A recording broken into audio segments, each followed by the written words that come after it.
Across the vast tapestry of human history, countless threads lie tangled, broken, or simply lost to time.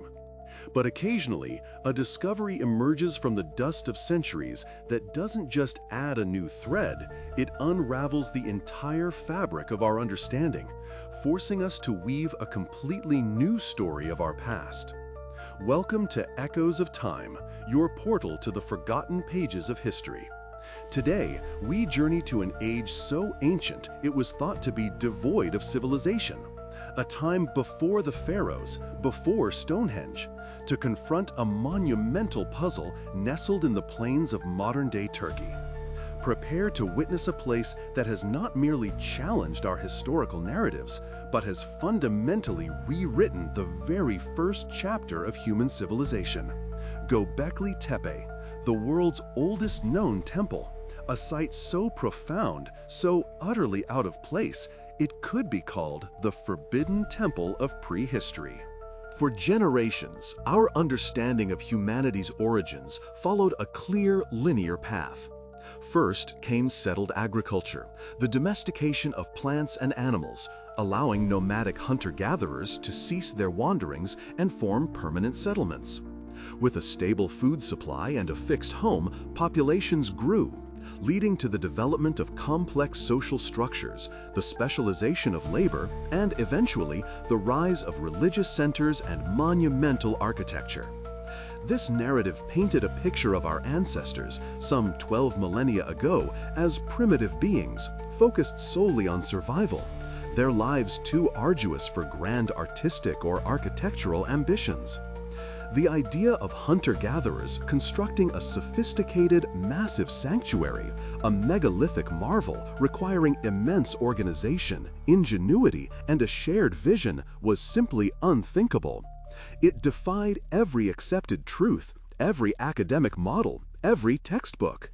Then, in 1994, the Earth itself began to whisper its secrets. German archaeologist Klaus Schmidt, surveying a desolate hilltop in southeastern Turkey, stumbled upon something that would send shockwaves through the academic world and reshape our comprehension of human history. What he unearthed was Göbekli Tepe, a site of such astonishing antiquity and complexity that it obliterated the conventional timeline of human development. Here, rising from the soil, was not a simple campsite or a collection of crude dwellings, but the world's oldest known temple, a sacred space crafted by human hands almost 12,000 years ago. The dating alone was enough to stun historians.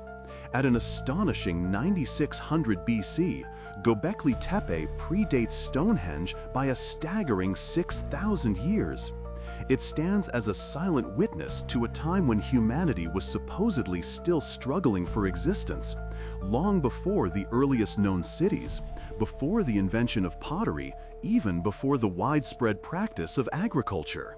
This wasn't just an old site, it was an impossible site, an anomaly that begged the most fundamental questions about who we are and where we truly come from. What Klaus Schmidt and his team uncovered was a series of massive T-shaped limestone pillars, some weighing up to 20 tons, arranged in large, intricate circles. These aren't crude, unadorned stones. Each pillar, standing tall and slender, is a canvas for intricate carvings of animals, foxes, lions, scorpions, and vultures, rendered with an artistic skill and symbolic complexity that was previously believed to be impossible for that era. These creatures are not simply depicted, they are presented with a dynamism and symbolic weight that hints at a rich spiritual world, a complex cosmology that governed the lives of these ancient people. The sheer audacity of such an undertaking by communities believed to be without settled agriculture, without complex social stratification, without even the wheel, is a profound enigma. How did they quarry these colossal stones? How did they transport them across challenging terrain? How did they erect them with such precision, arranging them into these elaborate circular patterns? The tools for such feats remain a mystery, and the level of collective effort, planning, and specialized knowledge implied by Göbekli Tepe is breathtaking. Perhaps one of the most intriguing aspects of Göbekli Tepe is its ultimate fate. After millennia of use, this incredible structure was not abandoned to crumble under the relentless march of time. Instead, it was deliberately and mysteriously buried under tons of earth. Its existence was erased, its memory forgotten, hidden beneath an artificial hill that preserved its secrets for over 10 millennia until its recent rediscovery. Was this a ritualistic burial, an act of reverence to seal away a sacred space? Was it an attempt to protect it from a changing world, or to mark the end of an era? The reasons behind this monumental act of burial add yet another layer to its profound mystery, leaving us to wonder what knowledge, what beliefs, what stories these ancient people sought to conceal or preserve. The true purpose of Göbekli Tepe remains one of archaeology's greatest unsolved mysteries, fueling intense debate among scholars. Its discoverer, Klaus Schmidt, proposed that it was a cathedral on a hill, a central religious site that transcended tribal boundaries, drawing nomadic tribes from hundreds of miles away to gather for shared rituals and ceremonies. If this theory holds true, it suggests that shared belief systems and religious congregation could have been a primary driver for large-scale societal organization, perhaps even predating and kickstarting the agricultural revolution itself. Rather than agriculture leading to settlement and then religion, Göbekli Tepe implies that a spiritual impulse may have been the catalyst for gathering, for cooperation, and for the profound shift towards a more sedentary lifestyle.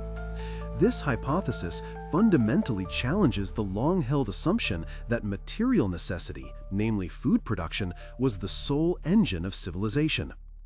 Another compelling theory posits that Göbekli Tepe could have been a sophisticated astronomical observatory. Its massive pillars, precisely oriented and arranged in circular patterns, might have been aligned to track the movements of celestial bodies, marking solstices, equinoxes, or other significant astronomical events. For societies deeply connected to the natural world and the rhythms of the cosmos, such a structure would have served as a vital calendar, guiding their seasonal migrations, hunting patterns, and perhaps even their spiritual practices. The intricate animal carvings could then be seen not just as artistic expressions, but as constellations or symbolic representations of celestial narratives. This idea suggests an advanced understanding of the cosmos, once more challenging the prevailing view of these early hunter-gatherers as solely preoccupied with earthly survival. A third major theory views Göbekli Tepe as a ritual center dedicated to ancestor worship or funerary rites. In this interpretation, the site was a sacred place where the living communed with the spirits of the dead, a conduit between the earthly realm and the spiritual world. The T-shaped pillars themselves, often interpreted as stylized human figures without distinct features, could represent powerful ancestors or deities watching over the sacred grounds. The animal carvings might symbolize guides to the afterlife or totemic protectors of the deceased. Such a purpose would speak to a deeply spiritual society, grappling with fundamental questions of life, death, and legacy, and investing immense resources into honoring their forebears and maintaining a connection to the spiritual dimension. Each of these theories, while distinct, converges on a singular, profound conclusion. The people who built Göbekli Tepe were far more capable, organized, and spiritually complex than we ever imagined. They possessed a level of social cohesion and collective purpose that defies our traditional understanding of hunter-gatherer societies. How did they feed, house, and coordinate the hundreds, perhaps thousands of individuals required to quarry, transport, and erect these monumental stones over generations? What was the shared belief system, the compelling vision that motivated such sustained effort in an era without coercive hierarchies or advanced economic systems? The answers to these questions are still buried beneath the soil, waiting to be unearthed. But the very existence of Göbekli Tepe forces us to reconsider the driving forces behind human civilization. The stones of Göbekli Tepe, weathered by millennia and adorned with forgotten symbols, may never reveal all their secrets. Yet they have already spoken volumes, telling a story of human ingenuity, spiritual depth, and collaborative power that utterly rewrites the first pages of our history. This extraordinary site stands as a testament to the fact that the journey to understand our past is far from over, and that beneath every layer of dust lies an echo of humanity's great unfolding story waiting to be heard. We thought we knew the genesis of civilization, the sequence of our progress, but Göbekli Tepe reminds us that the human story is infinitely more complex, more mysterious, and perhaps far older than we ever dared to believe. What other forgotten pages of history await our discovery, reshaping everything we thought we knew about ourselves?